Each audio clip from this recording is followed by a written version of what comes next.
Guru Brahma, Guru Vishnu, Guru Devo Maheshwara, Guru Sakshat Parabrahmam, Tasmai Sri Gurave Namaha. Sadashiva Samarambam, Shankaracharya Madhyamam, Asmadacharya Paryandam, Vande Guru Paramparam. Om Sagana Vavadu, Sakana Punaktu, Sakapiriam Karabhavahai, Tejasvina Vadidamustamavat Vishabhai. Om Shanti Shanti Shanti.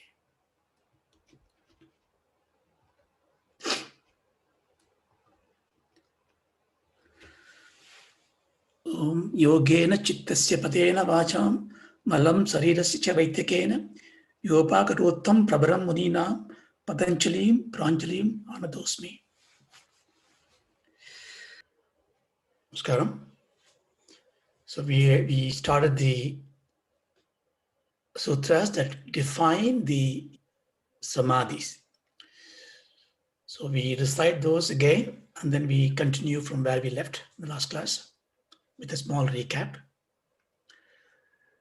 So Vitarka, Vichara, Ananda, Asmita, Rupa, Anugamat, Samprajnataka.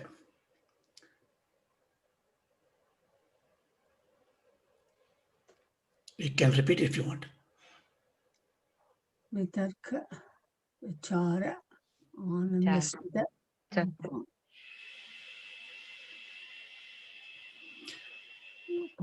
Virama, Pratyaya, Abhyasa, Purvaha, Samskara Sesho, Anyaha.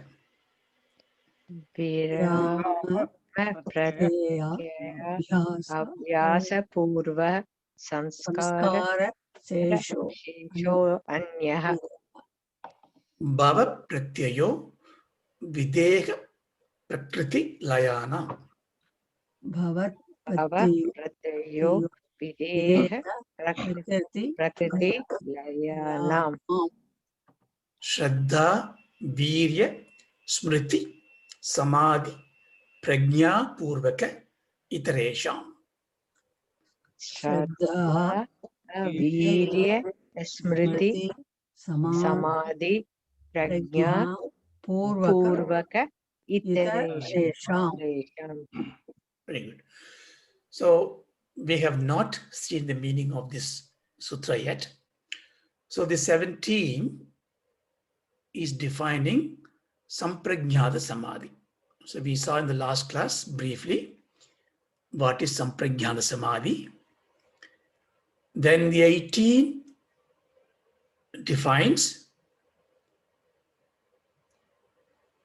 something which is not achieved with the goal of Atmajnana. And then something which is achieved with the goal of Atmajnana.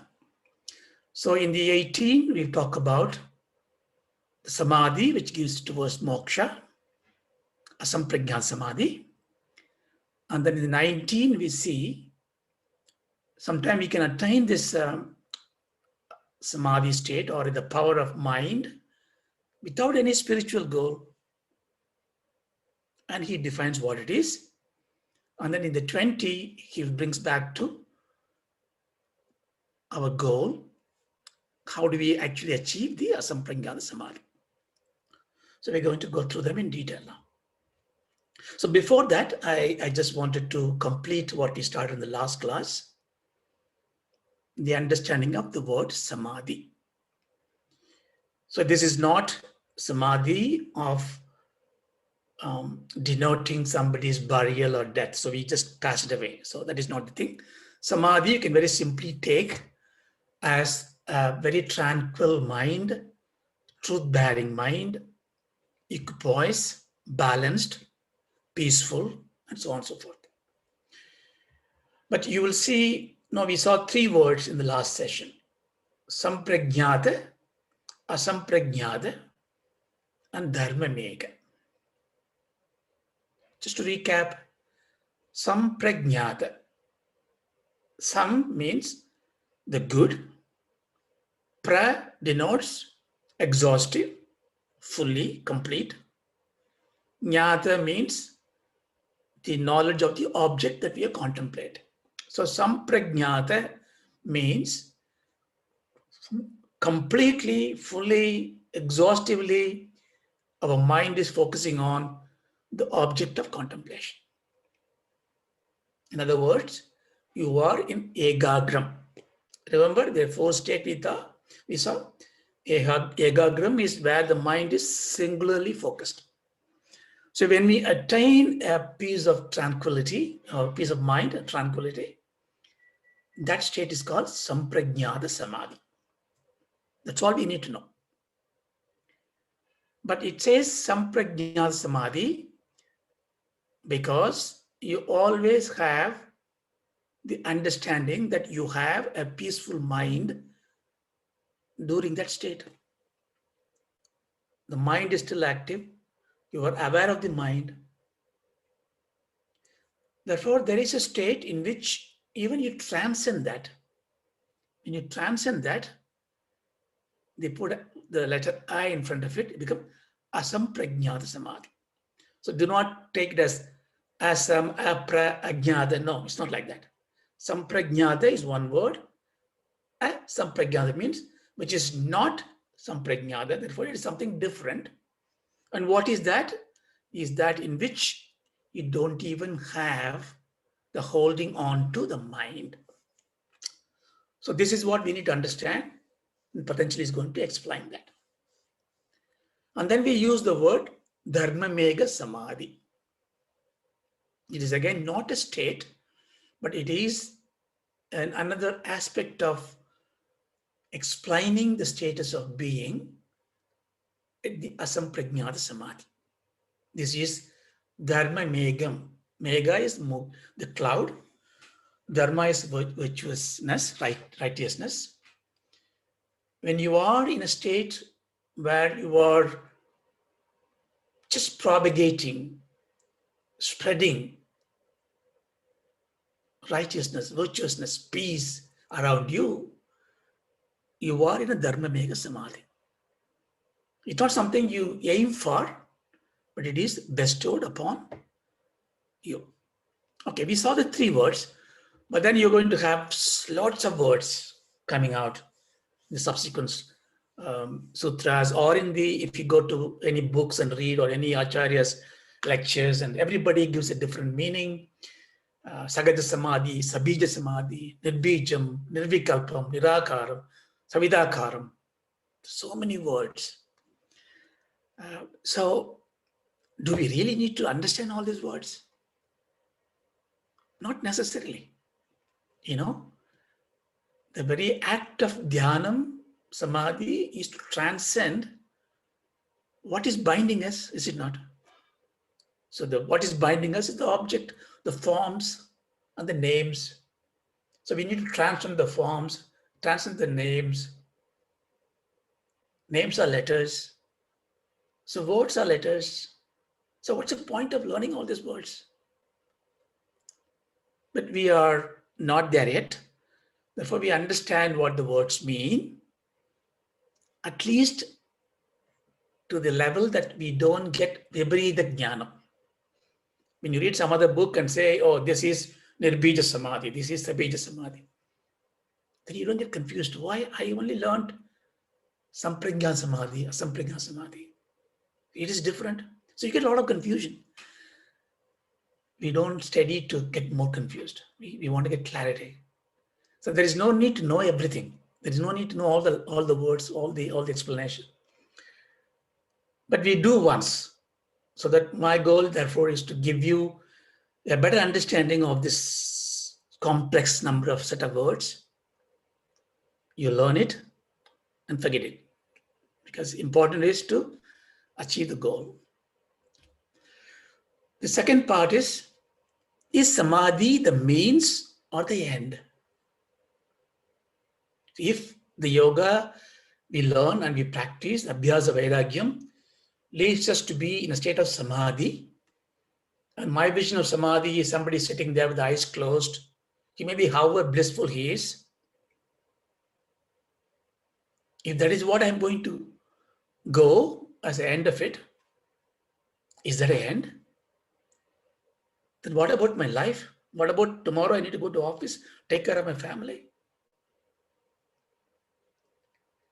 Or it is something temporarily I can be there, be very happy for some time, come out of it and then do my job. Well, that could be, in which case it not the end. Therefore, all these things where they teach you that yoga is to get samadhi and you attain samadhi, then we can just completely discard it. Our goal is to have liberation, fulfillment, mukti, jivan mukti, to be happy, to be free of everything, even free of the fear of God. For that, if samadhi is a process to go through, we take it. So that's how we have come into this. That's exactly what Patanjali also means. Therefore, we take samadhi as not even a means. No, you will see a dichotomy. Here we talk about samadhi as something attained, something come to you. But Patanjali is going to make it very clear in when he talks about Ashtanga Yoga, where he talks about 8 different tools to use: yama, niyama, asana, pranayama, pratyagara, dharana, dhyana, and samadhi. Samadhi also a tool to use. So he made it very clear. It's not a end, it's a means. So we clarify that. So let's be very clear. This is the means. And then how is it related to the Vedanta?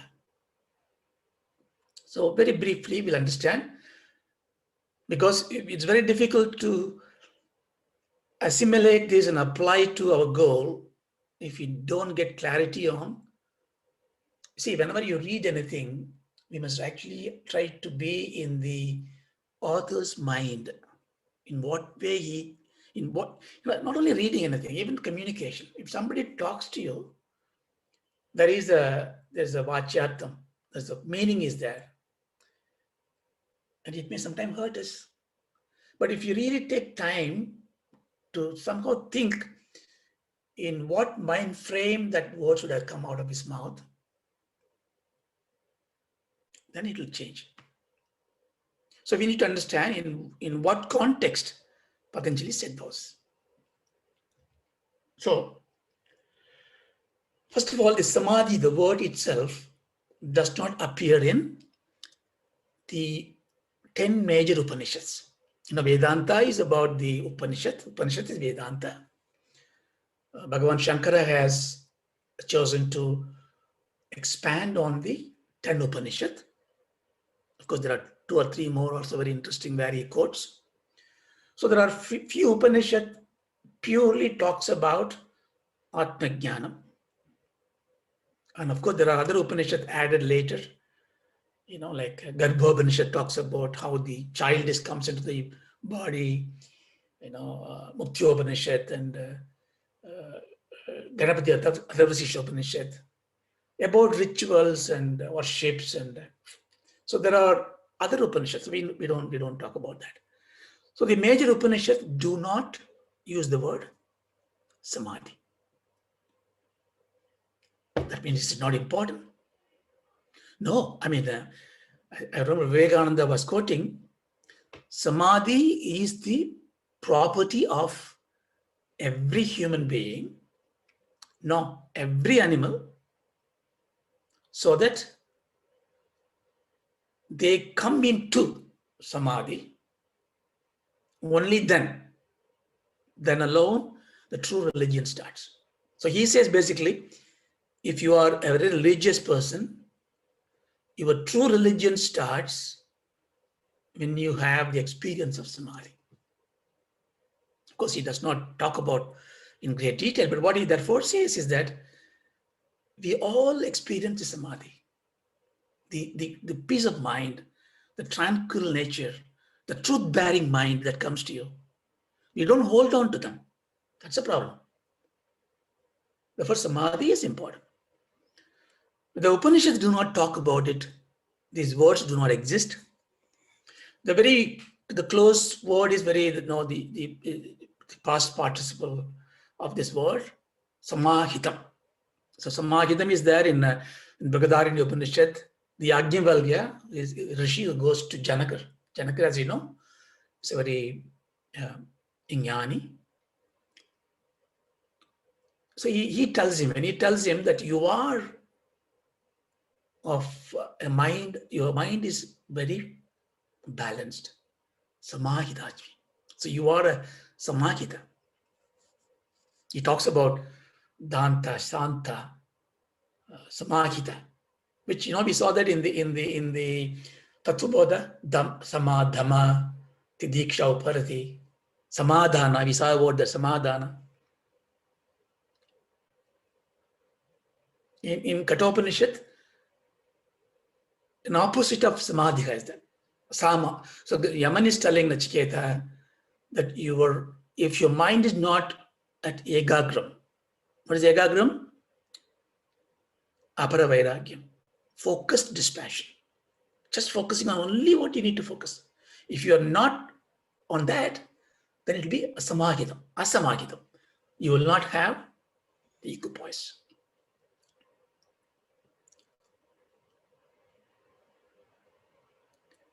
In fact, in Brahma Sutram it says, Samadhi apavacha. Samadhi is not, because what happened is that the Tantrikas and the Sankhyas and some of the Yogacharyas started saying that, look, you don't even need to have jnana. You can just be yoga, you do yoga and you get tapas, you get samadhi, and you become kaivalyam. Kaivalyam is moksha. No, samadhya abhavacha. There's a big argument there. So therefore, we do not say samadhi itself gives you the liberation. But samadhi is a means of it. Okay, so much on the background. So that's fine. So therefore, what we can say, it is a natural and a progressive state of sustaining a tranquil and truth-bearing mind. I chose each word very carefully so that natural. So you don't really aim for it, it comes to you. Progressive. It doesn't, unless there's a God's grace, unless you have Purva Janma Prapti, it doesn't click, but it comes through progressively. Sustaining. This is a very key word. So every time, sometimes you may see, even a thief, would like to be righteous in his own way. When he takes a partner to go and rob a bank, and when he interviews his partner, he will make sure that the partner is very truthful to him. See, truth is inherent nature, but it comes up once in a while. But if you're able to hold on to it and sustain it, it expands. You have to just, you open a little bit of a hole in the dam, the water will seep through it, and then it takes over, right? That's why we should really, really grab any opportunity where your mind advises you towards truth. So tranquil and truth-bearing mind. So therefore, there is no conflict between Vedanta and Yoga Shastra. As long as we understand, Samadhi is a progressive state to acquire. Then the other point we should contemplate so that we can actually position the dhyana. Okay, this is another way you can. Whenever I say Samadhi in the next few classes, you think of dhyana. Dhyanam is the means to achieve Samadhi. So the stages of Samadhi is stages of Dhyana. And why do we need this Dhyanam? Dhyanam we need because we found problems in our life. The problem could be a pleasure or a grief. Why pleasure a problem? Pleasure is not a problem at the instant of the pleasure, enjoyment, but it creates a klesham in your mind because your grandson or a son comes to your house and from abroad or from a distant place, pleasure, joy, but he's going to leave at 4 o'clock.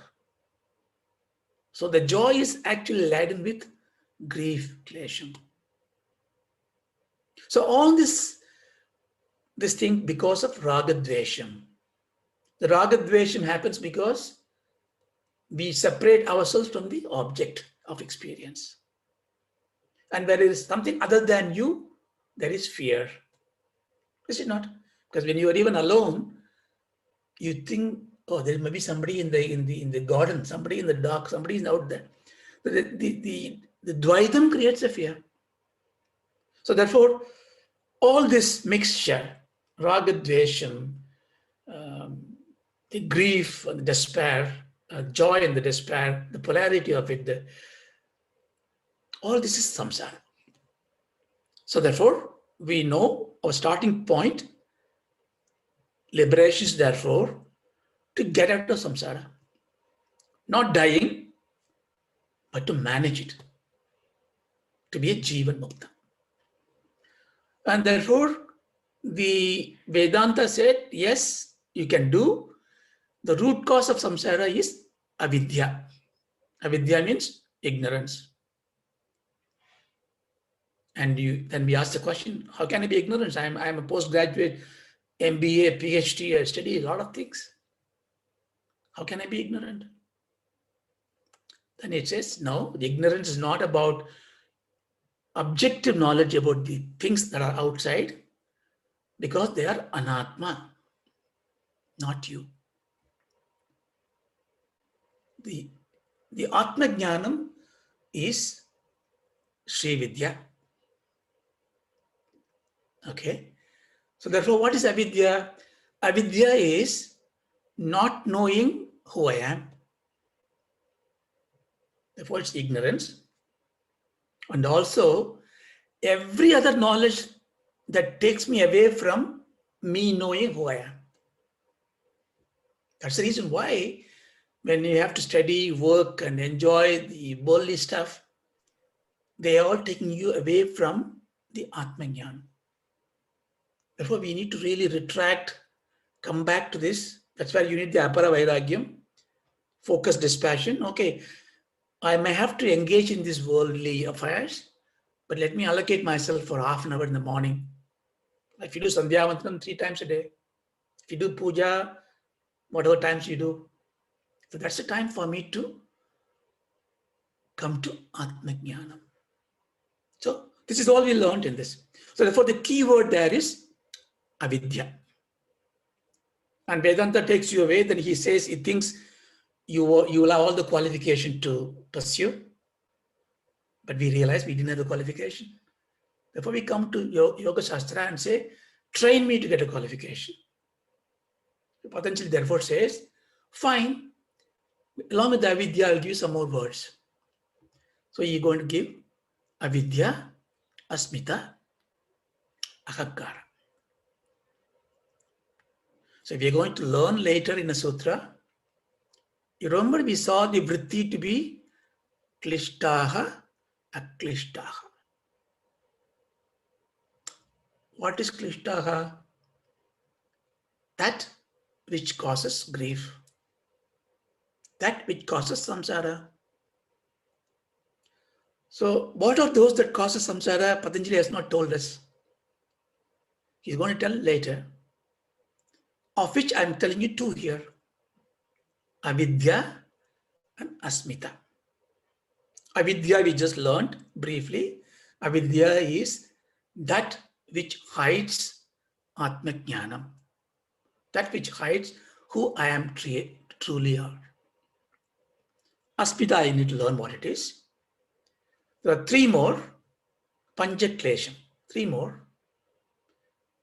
The 3rd one is called raga, attachment. 4th one is called dvesha, hatred. The raga, dvesha. Why the raga, dvesha comes in? Because you are attached to something, or you don't want to attach to something. Attachment means what? I am here, something is here, I am attaching. So the ahankara is the cause of raga, dvesha. Are you with me? Listen carefully. Avidya is going to be a klesham. Asmita is going to be a klesham. Asmita creates raga dvesham. There are two more kleshams. I'm telling you now, the raga dvesham comes because of ahankara. The ahankara is the ego and antakarana. We saw that before. It's a part of the mind. It's not a klesham. That's why I put in a different color. It's not a klesham. The last klesham, avidya, asmita, raga, dvesha. Put in the mind. So when we learn this sutra, you know it very well. Avidya, asmita, raga, dvesha. The last one is called abhinivesha. All the new words. Abhinivesha is the fear of not losing oneself. The fear of losing the ahankara. I'll try again. Avidya is ignorance. Asmita, I will not tell you. In a minute, I'll tell you about that. Raga dvesha. Raga means liking, dvesha means disliking. Last one is fear, abnivation, fear. You never want to give up your identity. That's a fear.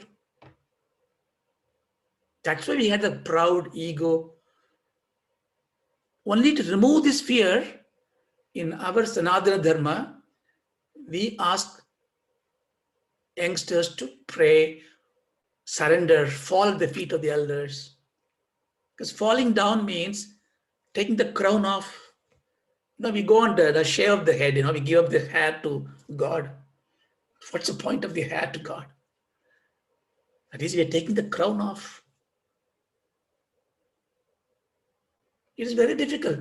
Bhagavan is talking about surrender. The bhakti, the Vaishnava Sampradayam is absolutely focused on this single point. Dasan.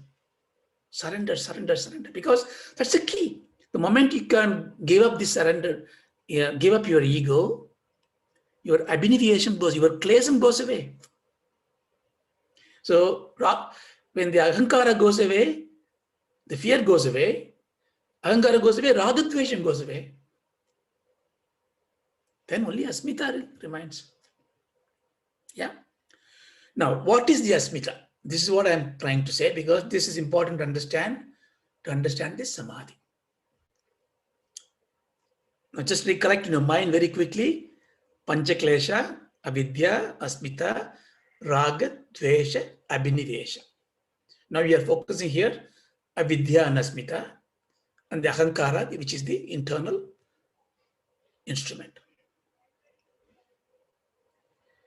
All relates to aham. Remember, ahankara is what? Aham karoti iti ahankara. I do. That is ahankara. So the word, although I say it's a word, but it's not a word, it is the notion, it's a concept. Aham, I, ham, nan. So this is something which, if you don't have this, your life will be very different. So we are talking about vritti. Vritti is thought. So the thought that comes first is aham vritti. But you don't even know the thought comes in because it's so quick. What do you mean comes? It comes because when the mind is ready to receive. That means mind is not able to receive? Yes. Mind cannot receive when it is in the sushupti. Because it is covering by a nidra vritti. Remember that. When the nidra vritti is taken, aham vritti comes in. Where does aham vritti comes in? In the buddhi. Remember? In the antakarana, the first is a buddhi. So buddhi get enlightened by the consciousness, and immediately I comes in.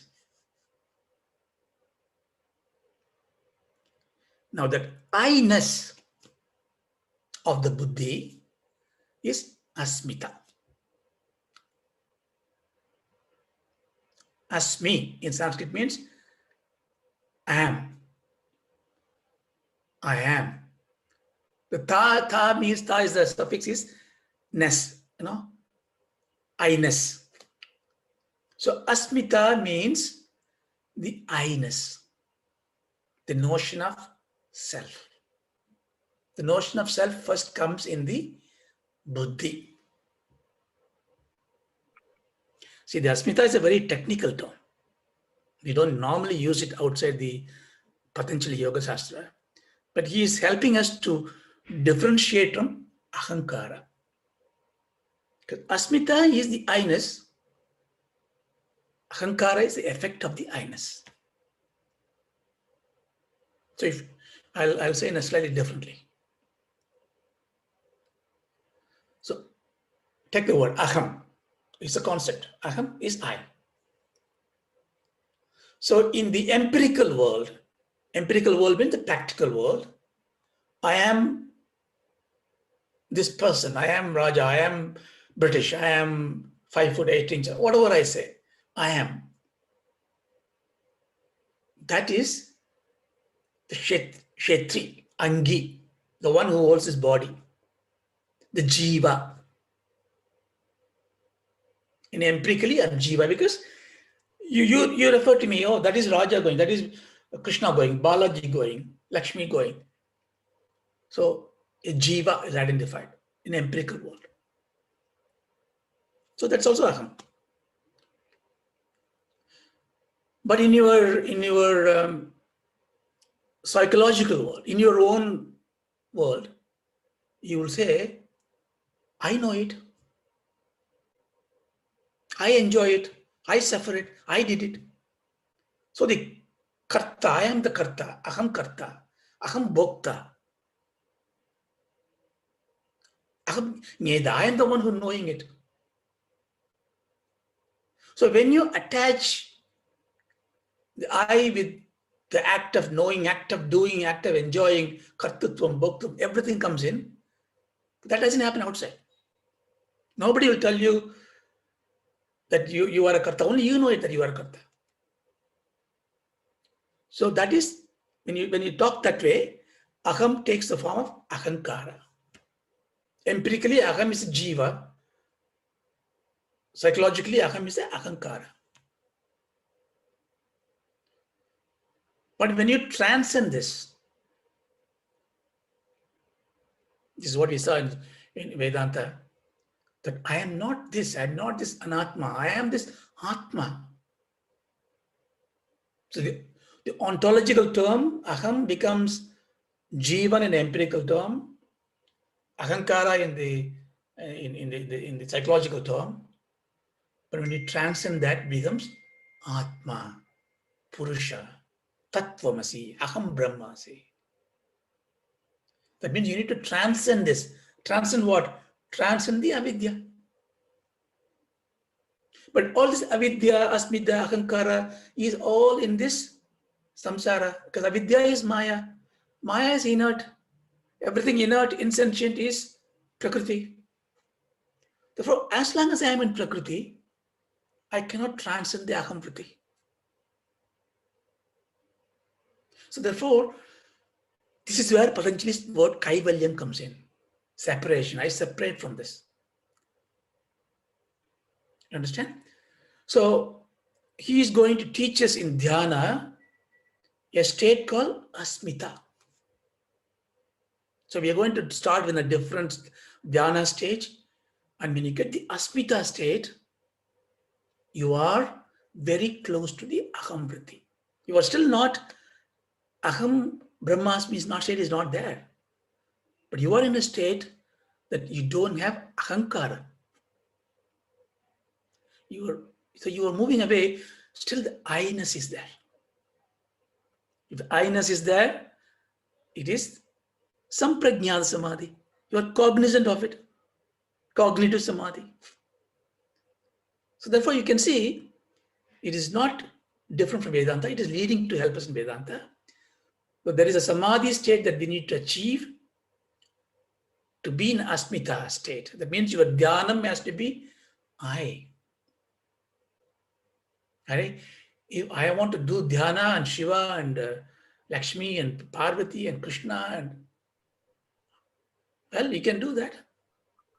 But you will transcend progressive state, and the same God that you are worshipping will lead you and put you in a state of samadhi called asmita samadhi. This is still sampragyan samadhi. So this is what you're going to learn. So much I loaded, so I think I hope you understand, because it's very, very important, and it'll become more clearer if you follow the next few sutras. Now, once that ahamvriti comes in, then you have the I know, I do, I enjoy internally, and then you have other objective thoughts. All the thoughts, external thought, chitta vritti happens there. So when we do the chitta vritti nirodham, at the far end, objective thoughts to be controlled, we need apara vairagyam. Therefore, we move from there. Therefore, there is some samadhi happens with the external objects. Then internally you think, I do, I enjoy. Then you think about your own self. Then you subside and get a samadhi state. Then all the objects that you are holding is given up. You only hold on to yourself, asmita state, samadhi happens. Then you have to transcend, you also give up yourself. So that's the background. Now we go to the sutra. Vitarka, vichara, ananda, asmita, the spelling is so there, rupanagama, samprajnata. Now, given what I've given you just now, it's quite easy to understand. Let's take a literal meaning. Vitarka. Vitarka means just a gross thought. Don't take it, as I said, don't go to the dictionary and look for the meaning for it, because you'll find a very different meaning. These are all paribhasha, technical terms. Therefore, we should understand in what meaning that Patanjali has used it, and there are a lot of great scholars have given us.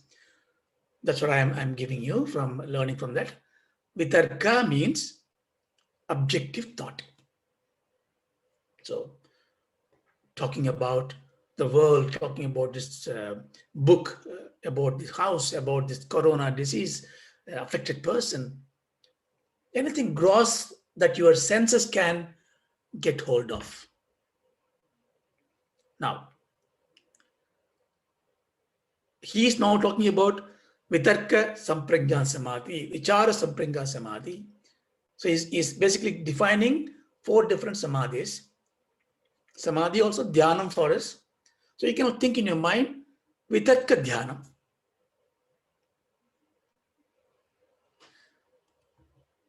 When you progress from that, you achieve vichara. Vichara samadhi or vichara dhyanam. Again, don't take vicharam to be a literal meaning of inquiry, research, Vedantam. No. We'll see what it is. Then ananda. Then asmita. Asmita, I just not told you, the I-ness. Rupa anugamat. Some text, some print don't have the word rupa. Asmita anugamat, they say, but it doesn't matter. Rupa means form. Anugamat means it continues with those forms, attachment, enclosed, embedded. So therefore, if vitarka rupa anugama means, with the vitarka, if you have samadhi, with vichara, if you have samadhi.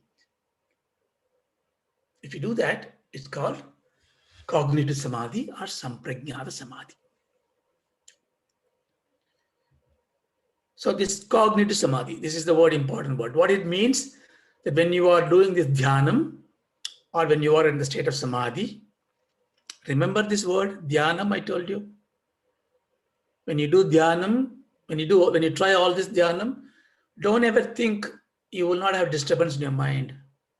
Don't complain, I can't do dhyanam because disturbance come into my mind. Disturbance comes, that's what dhyanam is. Dhyanam is a battle within yourself to give supremacy to the samprajnata, the contemplative thought. And the other thought comes in, you watch them, make fun of them, and they go away. So do not ever complain that you have disturbances. Be there, sit there, watch them. That which is disturbing you will fade away. And there are techniques we are going to learn. So here we are talking about samadhi, cognitive samadhi. That means you are in a state of samadhi where the samadhi is holding on to a gross thought. What is an example? I look at I have a Rama statue and I do the Rama Dhyanam, Rama Nama Japam, and I become a samadhi and my mind is full of Rama. The Rama's picture, Rama's image is there. If somebody has taken away this Rama's image and next day I can't do samadhi. Even a Parajnani like Tyagaraja suffered initially because he was in the Savitarka Samadhi. Vitarka means this object, Sa means with the good object. He was in a cognitive Samadhi with Rama. He opened his eyes, the statue has been gone, and he got very worried. His Samadhi is gone. You see the danger of holding on to Samadhi as the end. But it is a necessary step because you cannot comprehend the incomprehensible. So therefore, it is giving you, hold on to this. So we therefore start with a gross object, a Ganesha, a Shivalika, or a green flag with a crescent on it, or a cross.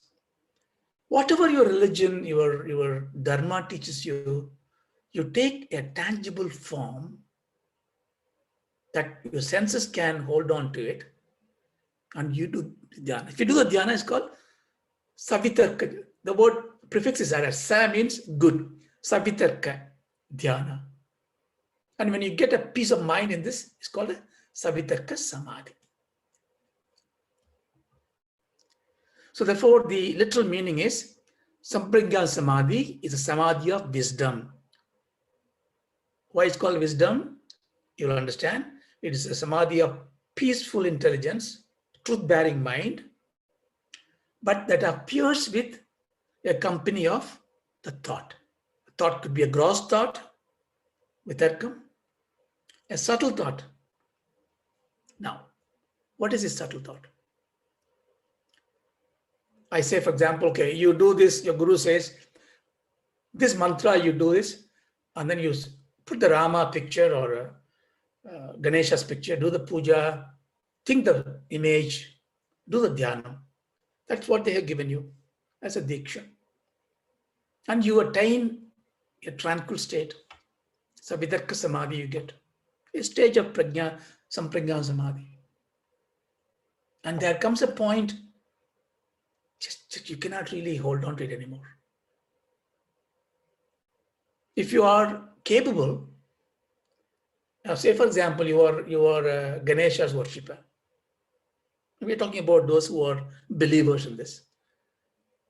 And then you go to the Mahavishnu's temple. And you see the Swami, you say, oh Ganesha. That's what comes to your mind.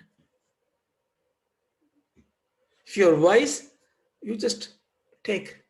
And if you are a very rebellious, religious fanatic, you don't even do worship because it is not Ganesha's form. Well, then you need to evolve. You may take many janmas to evolve. But there is nothing wrong in holding on to a thought because that will give you the samadhi. But then position comes where you are not able to see the image, hold on to the image because the image is not there. So therefore, you should be able to give up the image.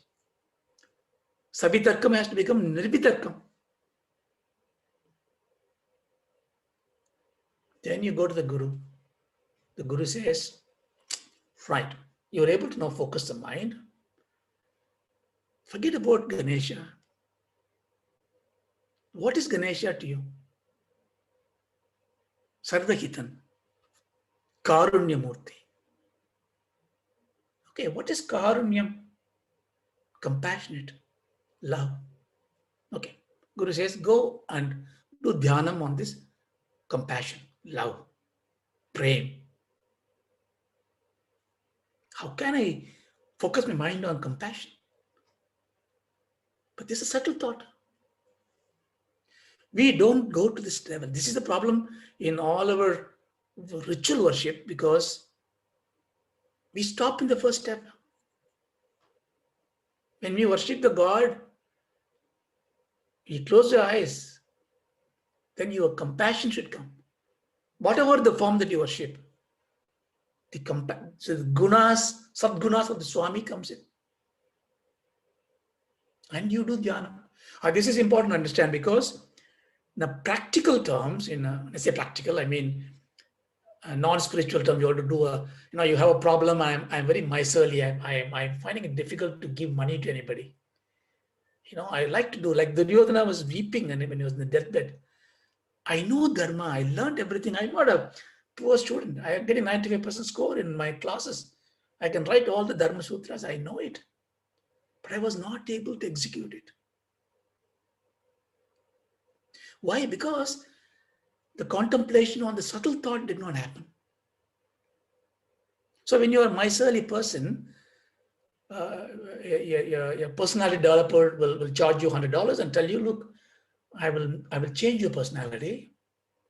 You need to think that you are generous. Generosity should be your contemplation. Imagine, vikalpam, that you are giving money to everything else. So when you start thinking this compassion, what happened? Subtle thought is more powerful than the gross thought. It's very, very clear, right? Anything gross, it's of course gross, that's why it's called gross. It is unstable compared to the stability of the cause. Effect is less reliable, less permanent than the cause in anything in life. If you take a pot is less stable, less reliable, less temporal than the clay. The pot is broken, clay remains. Clay is the cause. But in the pot, the clay is subtle. Right? So when you are worshipping the clay on an idol, the subtleness is in the divinity of the idol that you worship. The divinity comes in different sadgunas. So when you do dhyana on these subtle thoughts, it's called vichara. Understand?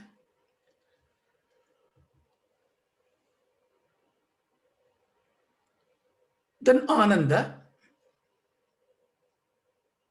and asmita. The ananda here is not the ananda of Sachidananda.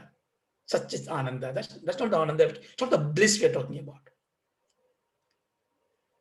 This is an ananda where you have a rapturous excitement in you, as if some burden is gone out of you. Have you felt that one? When suddenly you find, suppose you are, in a very hot weather, you've been wandering around, you come home, put the AC on, just remove the dress. For the moment, you get that kind of a ecstasy. The state of asmita gives you that kind of ecstasy.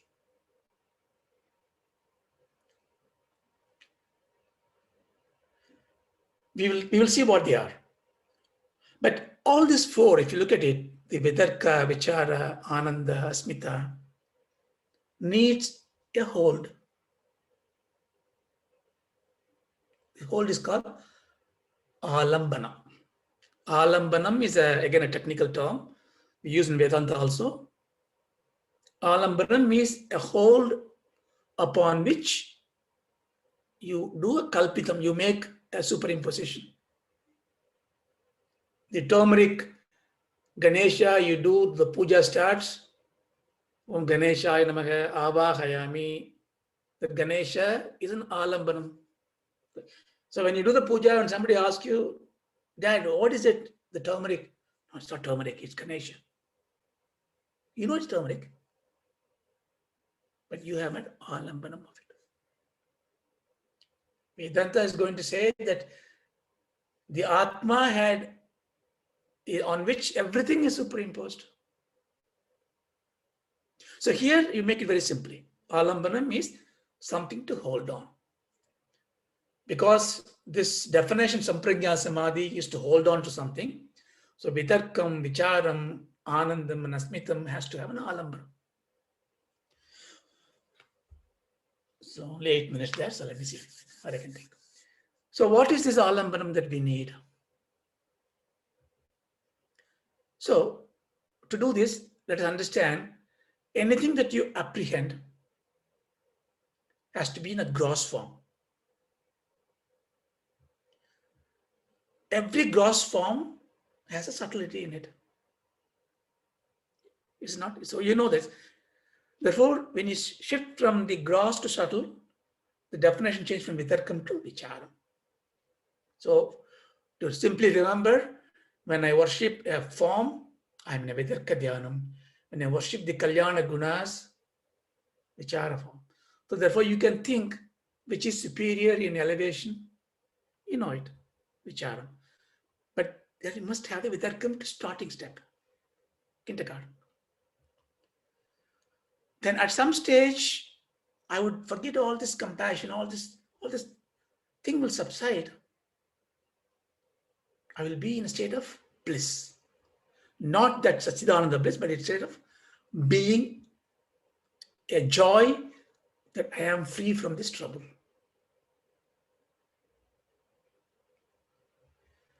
Even further is that you will have asmita.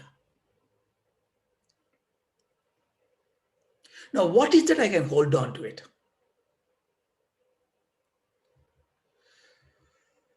So any hold on to that is that you apprehend. Apprehension is that one you perceive, think in your mind and create an objectification. So anything that you apprehend must have an object of apprehension. It's a term called grahya. Gra means to accommodate. Graham, to accommodate. You bring something into that. Whatever you bring into your mind as an object of contemplation is called grahya. So if I am thinking about the idol of Rama, the idol is the grahya. If you're thinking about my close friend, the close friend is my grahya. If you're thinking about my getting that house, getting that new car, that's an object, grahya. Then you also have an instrument to apprehend. It is the senses, the mind, antakaranam. So let us make it very simple, because all this mind, antakaranam, ragadvesha, all this come from the ahankara, right? I am the doer. Therefore, we can very simply state for our purposes, my ahankara is the grahnam. See, you see a rose. Do you say rose is seen? Which is the fact, rose is seen. But you say, I see the rose. The rose is seen is a fact, the truth. We have to go to a state of saying that, but it's not practical. You can say, I see the rose. But when you say, I see the rose, but if you know that I that you're using is a false I, then you're okay. So therefore, everything that we see or do or hear or smell or anything, the instrument is ahankara.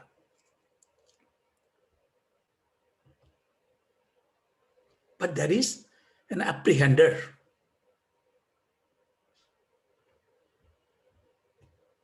So any apprehension, therefore, an object to apprehend, an instrument to apprehend, an apprehender.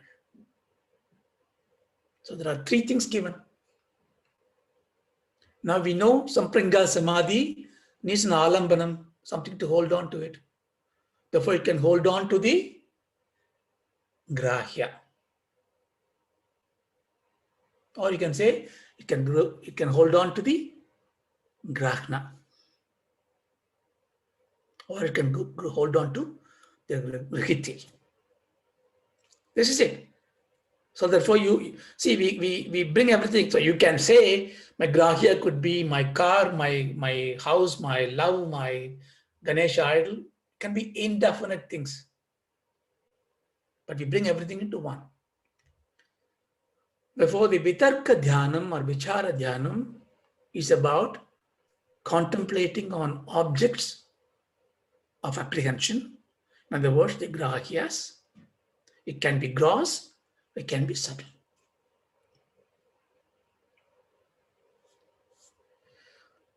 The ananda is therefore not on these objects, but the instrument itself. When I take my dhyanam, not anymore on the objects of contemplation, not even the subtle thoughts, but the ahankara, the I. Who am I? So when you are turning your dhyanam into this ahankara, there is an anandam there. Inexplicable this is. You see, a teacher can show me the butterfly. So I can take you to the garden and say, see that butterfly. And see the color, that is a yellow color, orange color. I can show all these gross things empirically. And there's a honey. See, that's a beehive, that's a honey. Empirically, I can show you. Then I tell the child, the honey is sweet. The child says, show me the sweetness. I can't show. So I tell, you have to drink it. I drink it and say, it is sweet. Child will say, yeah, Dad, but I don't know. Now you hands up and say, look, I can't tell you, child. Drink it, feel it. And the feeling that you get, we call it sweetness. So that is what you get in the Charavasmita when you are contemplating on the ahankara, the effect of I-ness. Then you have asmita. I would say it's not I amness, I-ness itself. So we need to understand a little bit more deeper. What's the time? 1 minute. So I would probably stop it here because the next one is logically a little bit deeper. My intent is not to confuse you, not to throw too many things. And we are not doing a philosophical, metaphysical discussion. We are not doing an academic research. We are not trying to write an exam on yoga paper. So that's not the purpose of it. But these are also, I thought it's important to understand, even though it looks difficult, but it's quite easy. So let me just summarize. Samadhi is a progressive state of being with a tranquil and truth-bearing mind. Tranquil mind is a mind that is wiped clean of dirt. It's a mirror that reflects whatever is shown in front of you. So all this, that's the most difficult part. Everything will come very naturally. The most difficult part is to clean up our mind. To clean up the mind, the body has to be cleaned because body is the projection of mind.